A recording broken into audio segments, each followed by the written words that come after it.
Oggi la Chiesa ha celebrato la giornata della Candelora insieme alla giornata della vita, una funzione molto partecipata questa che la domenica si svolge qui presso la vostra parrocchia. Don Maurizio. La domenica è il giorno del Signore e la comunità risponde veramente bene. Io sono contento quando la domenica vedo i miei parrocchiani qui alla celebrazione eucaristica.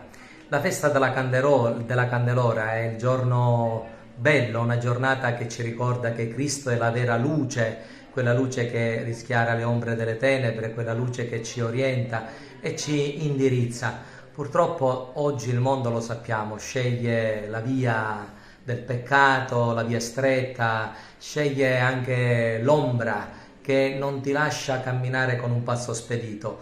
Mi auguro che veramente le famiglie possano fare delle scelte sagge, delle scelte coraggiose. Durante la celebrazione eucaristica abbiamo avuto anche il dono di 2 battesimi, qualcosa di meraviglioso, che hanno portato anche queste piccole creature tanta gioia e tanta speranza. E alla fine della messa abbiamo anche benedetto, anche un momento commovente, tutti i bambini. Mi ha colpito anche di un bambino di 20 giorni quando l'ho alzato verso il crocifisso, e di tante mamme, almeno ne ho contate un 5-6 mamme con il grembo, con ecco, la creatura nel grembo.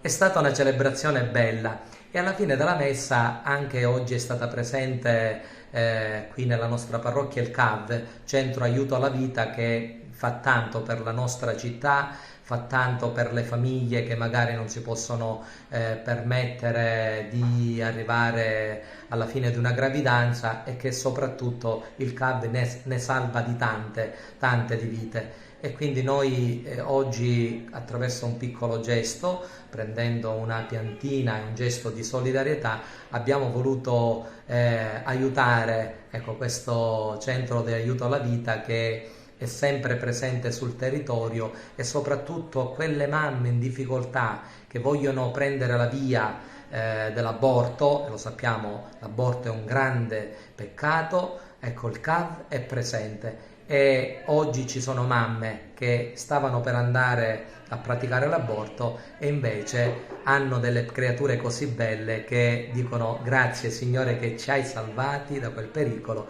e ci hai dato un dono così meraviglioso, il dono dei figli.